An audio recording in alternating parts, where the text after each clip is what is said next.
Cultures may have lots in common, yet remember, two magnets with the same polarity do not stick together. They say that differences are dangerous, yet 7 stripes on the same color will never make a rainbow. Don't be deceived by similarities, but don't focus too much on the differences. Devil is in the details. Same but different series aims to show what national cultures have in common, what makes them different, and how both the similarities and differences influence the way we do business. If Czechs invest their time and energy into building a relationship, as one of my interviewees mentioned, it should be a lasting one.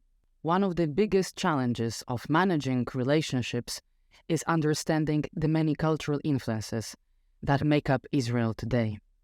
Czechs will highly appreciate showing initiative which doesn't disrupt the existing workflow.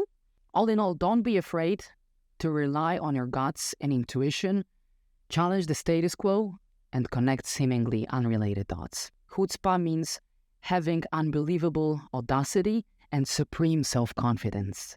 Czechs also might feel suspicious of this westernized way to praise each other for every task they've done, because it is what's expected. So enthusiastically praising each other is uncommon and might cause distrust. Ahoy, Agata! Shalom, shalom, Inessa. In today's new episode of the series of podcasts Same But Different, we're speaking about the two countries which, despite being far away from each other geographically, belong to the same culture cluster called well-oiled machine. The characteristics these countries share are low hierarchy, high individualism, the drive for competition, and an emotional need for predictability and structure. The countries we're speaking about today are Israel and the Czech Republic. But before we explore their similarities and differences, let's share a few general facts about both countries. Agata, over to you. Thank you, Inessa. So, Israel in a nutshell, right? The country is known for being one of the world's hottest tech hubs. Many top-notch startups, in particular in cybersecurity and fintech, have been successfully established and grown there. To feed you with some stats, the population of this small country, the size of the New Jersey state in the US, or the 𝘥𝘪𝘧𝘧𝘦𝘯𝘵 voivodeship, if you're more local, has more than doubled from 4.5 million in 1990 to 9.7 in 2022. Over 25% of its workforce is employed in technical professions, so it boasts one of the highest percentages of scientists and technicians per capita. Inessa, so maybe you can share a short intro about the Czech Republic. Sure. The Czech Republic, or Czechia, is a country in Central Eastern Europe, often considered too eastern to be the West and too western to be the East. Its territory is about 4 times as large as Israel's. However, its population is only about 1 million people bigger. For many years, Czechia has been in the top 10 safest countries in the world, ranking 8 in 2022 Global Peace Index. It's also one of the fastest growing ICT markets in Europe and home to some of the most renowned IT companies in the world. By the way, Czechs are fond of domestic products, and for a while their local search engine 𝘚𝘚𝘵 has been the second most visited website in the country, coming second only to Google, but overtaking YouTube and Facebook. Never heard of it, so thank you for sharing. Right. So now that we have shared some facts and trivia, let's talk about the essence of business interactions. Agata, we both agreed that building trust is one of the top priorities here. Yes, that's true. And in her research, Erin Meyer, the author of the famous book Culture Map, argues that trust can be either cognitive or affective. It might sound a bit academic, right? So let me put it this way. Meyer says that cognitive trust is based on the confidence you feel in another person's accomplishments, skills, and reliability. This is trust that comes from the head. It is often built through business interactions. Affective trust, on the other hand, arises from feelings of emotional closeness, empathy, or friendship. So it comes from the heart. Yes, right, from the heart. So Inessa, imagine that I start working with the Czechs. What should I know about building trust? Well, building trust probably starts with a conversation. And in many countries, a conversation starts with small talk. However, when it comes to Czechia, many foreigners notice, and Czech people themselves admit, that they are quite reserved. They do not have actually a habit of smiling at strangers in the street or in public transport, and small talk is a not done thing between the Czechs. The question, "How are you?" might be taken too literally, and you're likely to get a very detailed answer to that. However, if a Czech asks you the same question, you can be sure that this person is honestly trying to have a conversation and make a connection with you. If Czechs invest their time and energy into building a relationship, as one of my interviewees mentioned, it should be a lasting one. At the same time, people usually strive to maintain a friendly relationship in the team and iron out their differences, because this friendly atmosphere is necessary to be able to work effectively on their tasks at the team. That is why Erin Meyer, who you, Agata, mentioned before, positions Czech people closer to the task-based end of the trust line. Having said that, it's always crucial to remember that you are dealing with an individual person and not with some abstract concept of culture, and the sphere where people work make a huge impact on their behavior, together with cultural specifics. Agata, I guess you'd agree with me that speaking the same language makes building trust a lot easier, right? Yes, for sure. In Czechia, locals and foreigners admit that some people there might be unwilling to communicate in any other language than Czech, and it is especially true if you have to deal with governmental institutions such as city councils, schools, hospitals, you name it. So learning a few phrases in the Czech language will definitely help to break the ice and demonstrate that you are making an effort to connect. Agata, so imagine that you start working with an Israeli company. How to approach things and cooperate effectively there? Thank you for an interesting question, Inessa. So, whether you have already worked with or maybe will be cooperating with the Israelis, one of the biggest challenges of managing relationships is understanding the many cultural influences that make up Israel today. You might be managing teams of naturalized Israelis who are from the US, Ethiopia, and Eastern Europe, as well as mixed teams with Jewish people and Israeli Arabs in them. While such a juggling job is ultimately rewarding, it requires huge skill, tact, and understanding. So let's remember that we don't do business with cultures, we do business with people. Observing and being flexible are a must in a multi-culti environment. And if you are already supplying services to Israel, it is very important to build a personal relationship with your customers. But what's even more important is to keep your word on price, quality, delivery, and on customer service. Because you see, the two big questions are always, can I trust you? And are you loyal? Take time to get to know people. The business community is rather small, so Israelis need personal contacts in order to get anywhere. Because let's imagine that you do business with friends, and friends of friends with your neighbors, and the friends of your neighbors, so, right? So it sounds like getting in with the right people is very important. But at the same time, it's relatively easy, as Israelis tend to be direct and straightforward. Plain speaking is much appreciated. If you Google modern Hebrew, you can pause and do it now, you might be quite surprised to find out that it's composed with only around 40 to 70,000 words. The numbers differ slightly depending on the source. English, in contrast, has over 150,000 words. That's a huge difference. Yes, it is, isn't it? So what does it mean? It means that what the Israelis say is what they mean. When Israelis think you are mistaken, they simply say you are wrong. So all in all, be easygoing, straightforward, and clear about what you need. So, Inessa, trust is the first step, right? Whether it comes more from the head, like in the Czechia, or heart, like in Israel. So now let's move on. Let's say that we have already established trust and developed a relationship with our client. Part of working together is showing or taking initiative. What's the story with this particular aspect of cooperation in Czechia? Right. I would say that when it comes to taking initiative, it looks like the Czechs are better at following the lead. However, now this mindset is changing. The pre-COVID era, with its stability and more vacancies that candidates on the job market, is over. And actually, there is a need to take initiative, to sell yourself, and to show your competitive advantage. And this might not be an easy thing for Czechs.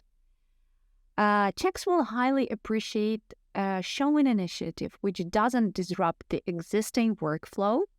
However, if you flood your colleagues with too many new ideas at a time, they might feel overwhelmed. So make sure to give them time to process all the changes you're offering and help them see the value you are bringing.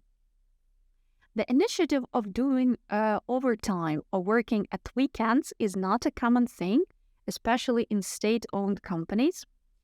One of my interviewees, however, working for an American logo, mentioned that, of course, they work extra hours if it is necessary to meet a tight deadline, and they take it as a possibility to invest in themselves by learning something new and improving their skills. Agata, you mentioned that Israel is home to many successful startups. So I assume Israelis shouldn't have any problems with taking initiative. Yes, Inessa, you're right. I'll take the risk and say that they don't. There is an emphasis on individual initiative and achievement, whether for business or social purposes. Israel has many entrepreneurs. In 2021, it ranked second in per capita startup investment, and individuals must be encouraged and allowed space to develop. My Israeli colleagues stressed how important it is for them as parents to give a lot of space and freedom to children, to let them try and test, do what they want, be creative without many rules, many do's and don'ts before they join the army. As many of you probably know already, military training in Israel is compulsory and stands at minimum 32 months for men and 24 for women. And that's where Israelis learn what taking initiative, but also improvising mean. You learn how to find solutions when you have a problem and you don't have the means to solve it. So you need to think outside the box, right? Right. But also show a healthy competitive spirit. As one of my Israeli colleagues said, taking initiative is particularly important in problem solving. Don't just bring your problems to the table, bring the solutions.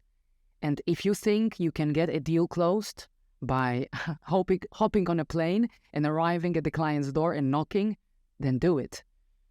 And one more thing, when in a business conversation you hear, "Oh, it's impossible," the hidden message is, let's come up with a better idea, better price, better solution. So all in all, don't be afraid to rely on your guts and intuition, challenge the status quo, and connect seemingly unrelated dots. Agata, let me interrupt you here with a question. Sure. So you know that I'm learning Polish and I've recently heard the word 𝘚𝘍𝑺. And I guess it is worth mentioning as it is somehow connected with taking initiative, isn't it? Wow, Inessa, I am impressed. Yes, you are right. Our Polish listeners might recognize it. It's one of the Yiddishisms that are still present in Polish language. Or you can pause and Google it now. You will find a plethora of chutzpah definitions on the internet. In simple terms, chutzpah means having unbelievable audacity and supreme self-confidence. Now, why am I mentioning it? Uri Adoni, the author of The Unstoppable Startup, shares the 6 rules of chutzpah as the contributors to the country's success. With chutzpah, a lively interest in things, initiative, and vitality, you can elevate your relationships and be more successful. And at the same time, don't worry if chutzpah is not about you. 𝘨𝘮𝘮𝘮 argues that, unlike charisma, which you're either born with or not, chutzpah is actually something you can learn. All right. Agata, thank you for explaining the concept of chutzpah to me and our listeners. It sounds like a great thing to have for a leader. And speaking of leadership, let me tell you and the audience about a few things that I've learned about while interviewing Czech people. So since I only talk to IT workers, I can share their expectations from their leaders, which might be different from, let's say, the automotive sector. As we said earlier, the industry people work in and the corporate culture have a huge impact. The Czech Republic is a more hierarchical country than Israel, scoring 57 out of 100. However, the IT sector is traditionally much more egalitarian, right? Managers of different levels are quite approachable, and skipping a managerial level or two is totally fine, provided you communicate politely. One of my interviewees even mentioned that when you are socializing with your colleagues in a pub on a Friday evening, it's not unusual to tell your manager about something that you don't really like on the project after a beer or two. And a manager is expected to be open to such negative feedback from subordinates and be able to admit his or her own mistakes. Negative feedback is usually given in a quite direct way, and actually when it is sugar-coated, it might be not recognized at all. Czechs also might feel suspicious of this westernized way to praise each other for every task they've done, because it is what's expected, isn't it? Mm-hmm. Right. So enthusiastically praising each other is uncommon and might cause distrust. So that's another reason why negative feedback often prevails over positive. Thank you for the tips and insights. And how important is seeing your leader as a technical expert? Yeah, so strong emphasis is usually put on technical expertise. In Czechia, like actually in other countries of the well-oiled machine cluster, a lot of esteem is given to proven experts. Another thing is micromanagement, and it's usually not acceptable, and the manager putting too much pressure on a subordinate might be a reason for an escalation, one or even a few levels above. And in general, Czech people seem to be ready to complain and escalate when their rights and freedom are violated. When it comes to decision-making, the discussions might get very heated, and people openly disagree with each other and their managers without risking their relationship. In general, Czechia belongs to the countries which see debate and confrontation as appropriate and positive for the team and organization. However, being polite is crucial, and everybody is striving to maintain a friendly and productive relationship inside the team. At the end of the day, it's the team lead who usually makes the final decision, as they're accountable for the project success, but everybody is expected to be heard. Mm-hmm. You know what, Inessa, as I am listening, actually what you're saying about leadership and decision-making in Czechia reminds me of the workplace culture in Israel. Though it's one of the most egalitarian in the world. You mentioned that the Czech Republic scores 57 out of 100 when it comes to hierarchy, while Israel scores a low 13. With a flatter hierarchy where employees are encouraged to speak up and share their opinions freely. Team members expect to be treated as individuals and be given the power to make and act on decisions themselves. They also expect to have the right to question authority, which they learn about in the army that I mentioned earlier, where they are pushed to their limits and encouraged to challenge superiors where appropriate. People expect a two-way relationship with their leader or boss, with a free exchange of views and two-way feedback. As an Israeli colleague shared with me in one of the interviews, at the end of the day, everybody knows who the decision maker is. I can accept the fact that my boss didn't follow my suggestions, but I cannot accept that he didn't ask and listen to my ideas. Again, such mindset and approach to leadership and decision-making in a business environment stems from the army service, which gives Israelis a firm grounding in teamwork. And as many Israeli business owners admit, the mindset of military units can be successfully applied to help companies grow. Now, one more point is that in business, Israelis are rather informal. However, keep in mind that informal doesn't mean unprofessional. People might be referring to one another by their nicknames, like Bibi for Benjamin, so don't be misled by that. Inessa, I guess it sounds like Israel is a curious mixture of styles. It does sound like that. And there is a strong emphasis on consensus, but balanced with taking initiative and making decisions independently.